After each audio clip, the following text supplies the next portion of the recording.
নমস্কার বন্ধুরা, welcome to my বাঙালি রান্নায়।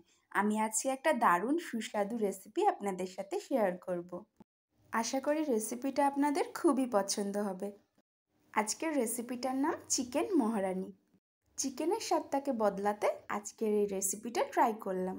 দীর্ঘদিন ধরে চিকেনের একঘেয়ে রেসিপি থেকে মুক্তি পাওয়ার জন্য আজকে এই চিকেনটাকে একটু অন্যভাবেই রান্না করলাম। তাহলে রেসিপিটা শুরু করা যাক।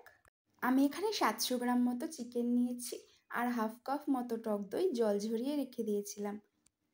সামান্য পরিমাণ কস্তুরি মেথি আর 1 চামচ মতো কাশ্মীরি লঙ্কার গুঁড়ো দিয়ে ভালো করে চিকেনটাকে 30 মিনিটের জন্য ম্যারিনেট করে রেখে দেব। আপনারা চাইলে 1 ঘন্টাও ম্যারিনেট করে রাখতে পারেন। যদি আপনাদের হাতে সময় কম থাকে তাহলে 30 মিনিট ম্যারিনেট করে রেখে দিন। চিকেনটা ম্যারিনেট করার জন্য খুব সফট আর জুসি হয়।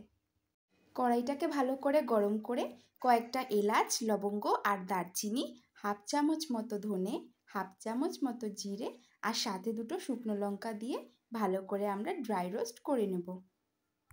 চেষ্টা করবেন মশলাটাকে ঠিকঠাক ভাজার, বেশি ভাজলে পুড়ে যেতে পারে। ওই একই কড়াইতে মশলাটা তুলে আমি পরিমাণ মতো তেল দিয়ে দিলাম।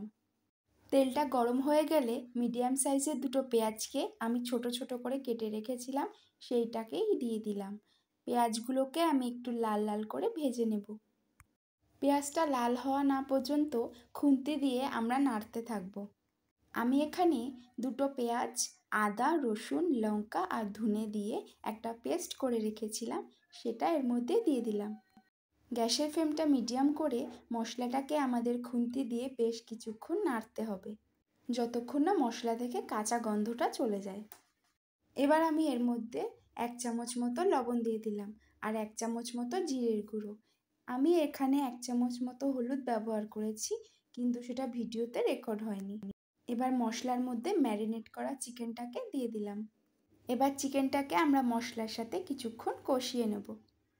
চিকেনটা 5 মিনিট মতো কষিয়ে আমরা 10 থেকে 15 মিনিটের জন্য চিকেনটাকে ঢেকে দেব, যাতে চিকেনটা ভালোভাবে সিদ্ধ হয়ে যায়। 10 মিনিট হয়ে গেছে, এবার আমি চিকেনের ঢাকনাটা তুলে ফেললাম। চিকেনটা আমাদের বেশিরভাগই সিদ্ধ হয়ে গেছে। আমি এখানে খুব বেশি পরিমাণ জল ব্যবহার করছি না, ছোট কাপের হাফ কাপ মতো জল দিয়ে দিলাম। আপনারাও চেষ্টা করবেন এইভাবে চিকেন রান্না করলে অল্প পরিমাণ জল ব্যবহার করতে, তাহলে চিকেনটা দারুণ স্বাদ হবে। গ্যাসের ফ্লেমটা হাই করে আমরা জলটাকে কিছুক্ষণ ফুটতে দেব। তারপর জলের পরিমাণটা কমে আসলে আমরা এখানে 1 চামচ মতো কস্তুরি মেথি সামান্য একটু রোস্ট করে রেখেছিলাম, সেটা এর মধ্যে দিয়ে দেব। আর তার সাথে 1 চামচ মতো সেই ড্রাই রোস্ট পাউডারটা দিয়ে দেব, যেটা আমরা করেছিলাম সবার প্রথমে জিরে, ধনে, গরম মশলা আর শুকনো লঙ্কা দিয়ে। এবার গ্যাসের ফ্লেমটা বন্ধ করে গরম গরম ভাতের সাথে চিকেন মহারানি পরিবেশন করুন। ভাতের সাথে খেতে যেমন এটা দারুণ সুস্বাদু, লুচি বা পরোটার সাথেও খুব ভালো খেতে লাগবে।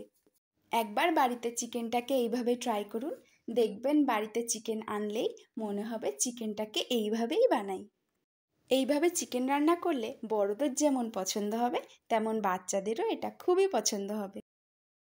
তাহলে বন্ধুরা, আজকের মতো আমি এখানেই বিদায় নিচ্ছি।